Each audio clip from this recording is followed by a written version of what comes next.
Hey, so I'm here with Mr. J Gott, the poet. Oh, she got it right. I got it right because I couldn't put the TH.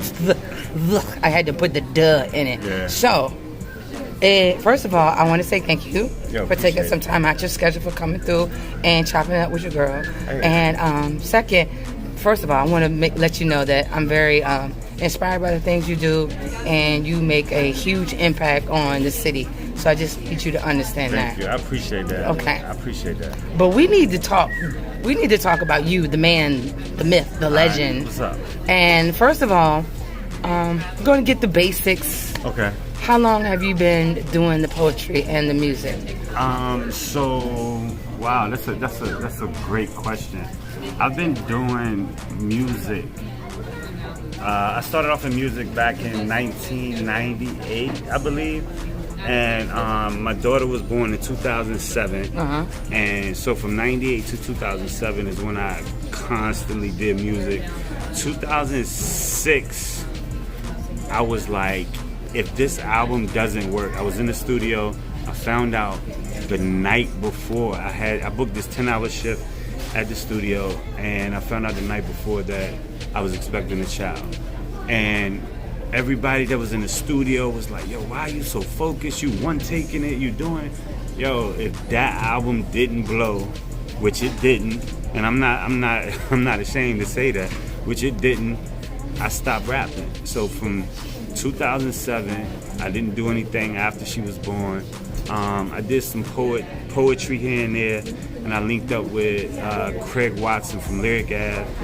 He saw that I was a rapper, and he saw something deeper in me, and he asked me to write a poem about racism.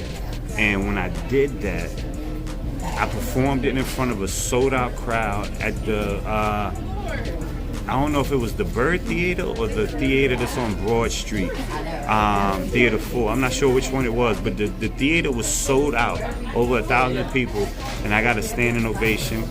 After I walked off stage, I knew then that I was going to do poetry. Dabble in music every now and then, but since 98, that's the short answer, but who's counting? Okay, so do you prefer poetry over music? Music inspires me a lot. Poetry, I get more love from. People notice me from the poetry that I do.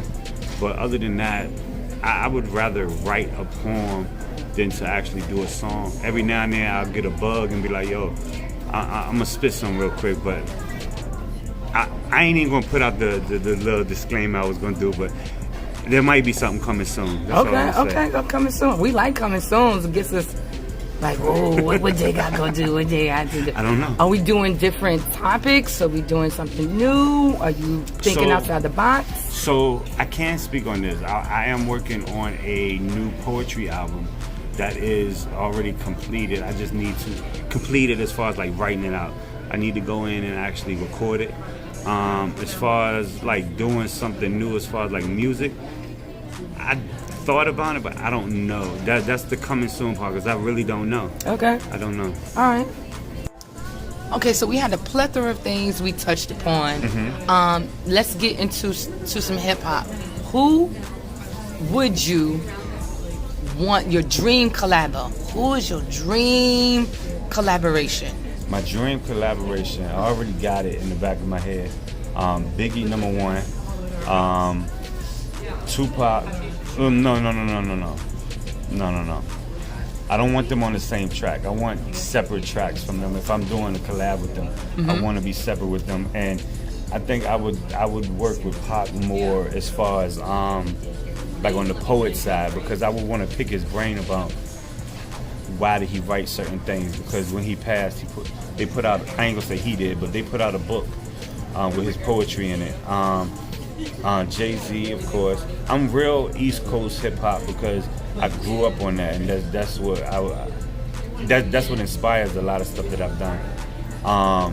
It could be a lot. Like, I'm fans of everybody. Fabulous. I was listening to Fabulous, one of Fabulous albums. His intro, he had actual poet intro his album. So I listened to that last night. Literally last night I was cleaning up my spot and I was like, yo, I gotta listen to some stuff. Jadakiss, Beans. Like, I want you remember the Whoa remix? Yes. That's what I want. I want all of this. But like I said, Pac has to be separate because I want that as a poet collaboration. But everything else, yo, I want all of that. Okay.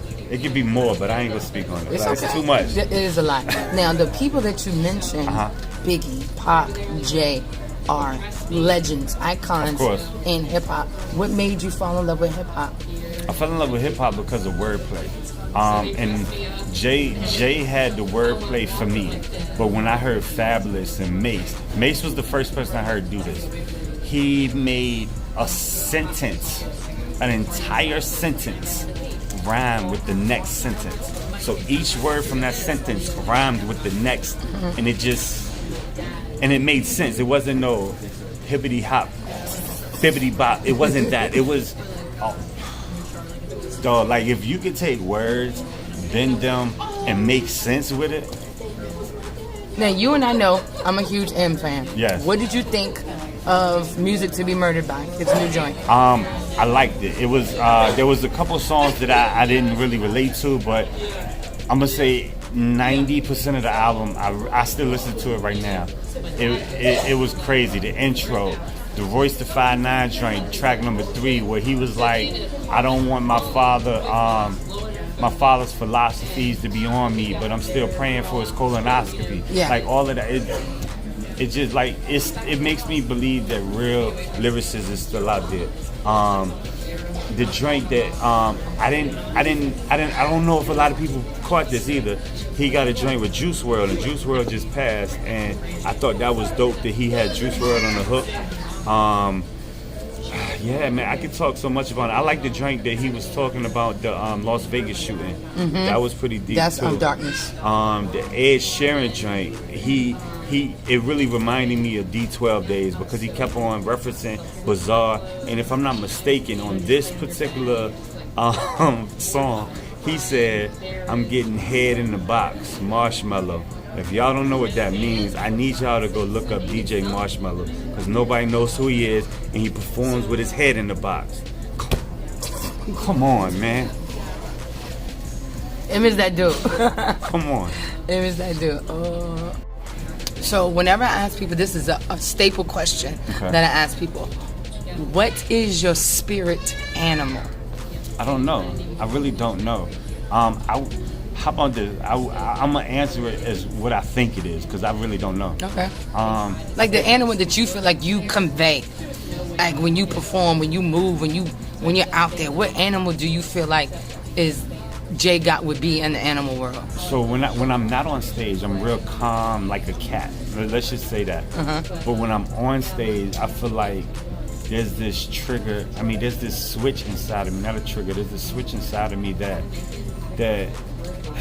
I don't know. It's just like I guess a lion. So you can say a cat and a lion.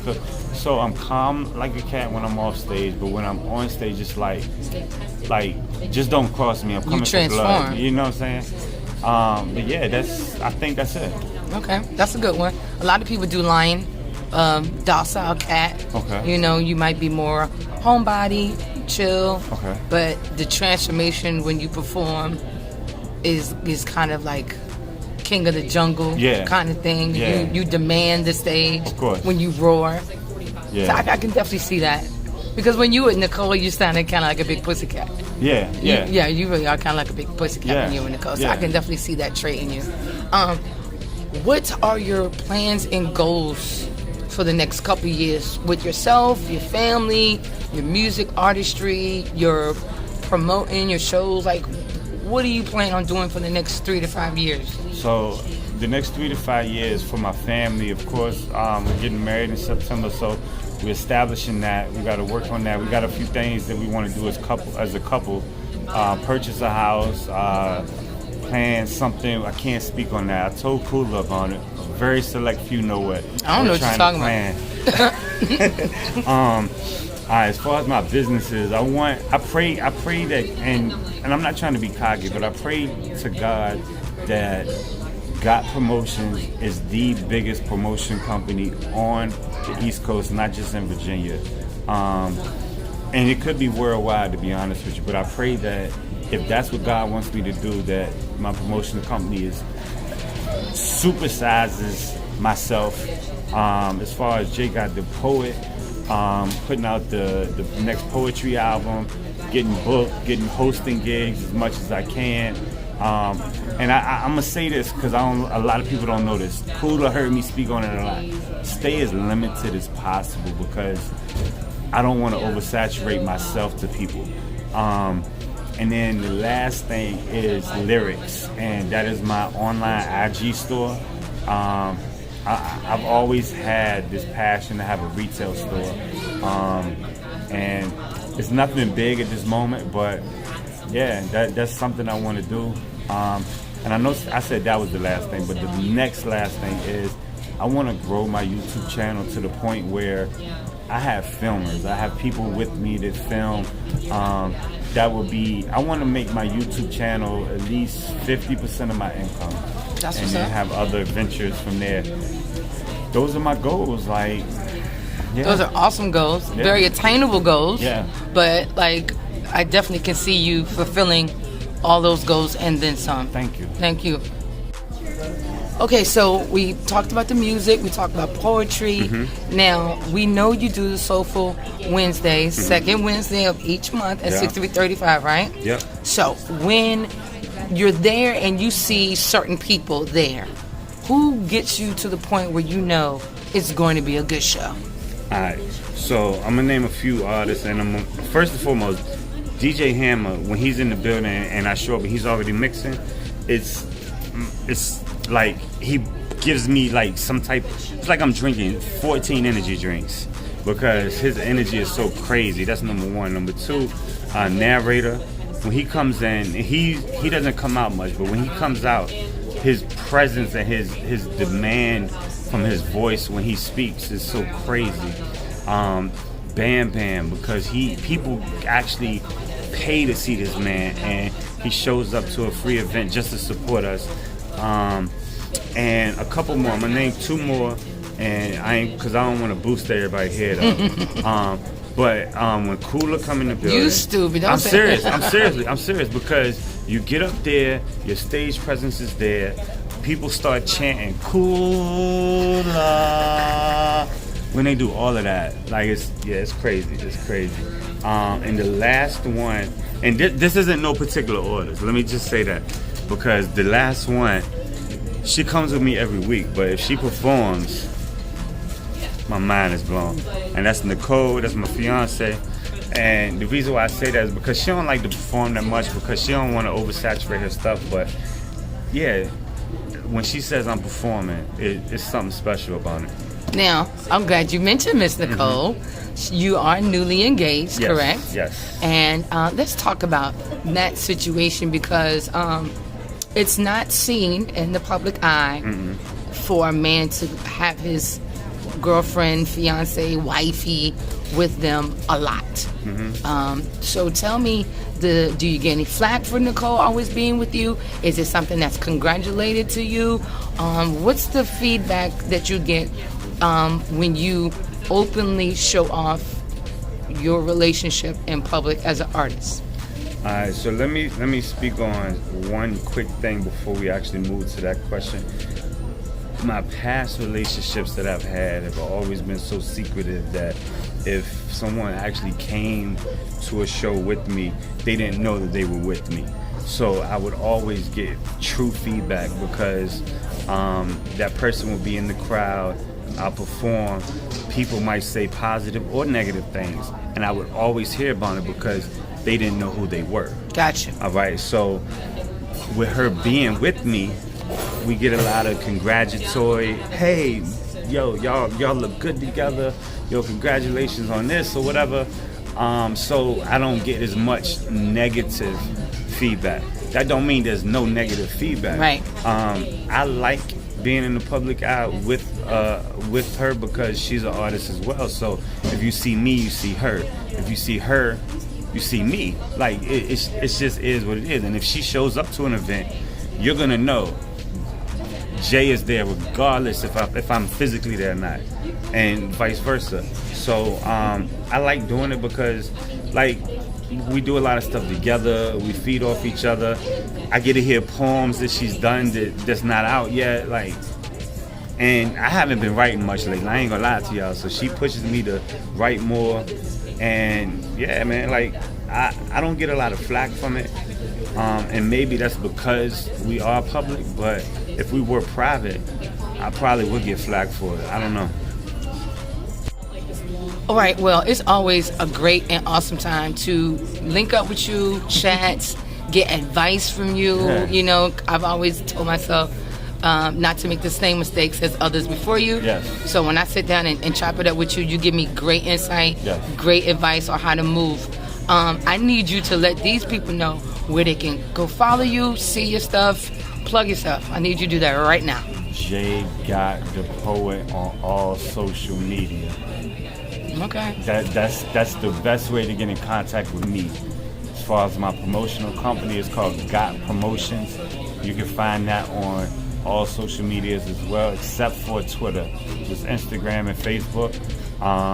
And lyrics, shop_lyrics on IG and lyrics on Facebook. Yeah, that's I knew nothing about this lyrics, by the way. Yeah, I'm just finding this out like 8 seconds ago. So it's like a store that you can only find one of one pieces at. It's not like, okay, you can go in here, okay, I got 10 sizes, so you can buy this, so you can look like everybody else. That's not what I want. I want, like, I got vintage gear in there. I got t-shirts that I personally like that might not be everybody's cup of tea, but it's something that I like that someone else might like, and it's not my size. That's why I didn't keep it. Some of the stuff is new, don't get me wrong, and some of the stuff is used, but it's one of one pieces that you can only find with me. That's what's up. That's dope. Yeah. Again, I thank you for making time out of your busy schedule to come chop it up with me. Thank you. Again, thank you for all the insight and advice that you've given me. Appreciate it is nothing but love coming from both of us to each other. So I'm truly blessed and truly humbled to be in the presence of Mr. Gott. And thank you again for giving me this awesome video. Hey, appreciate it. Thank you again.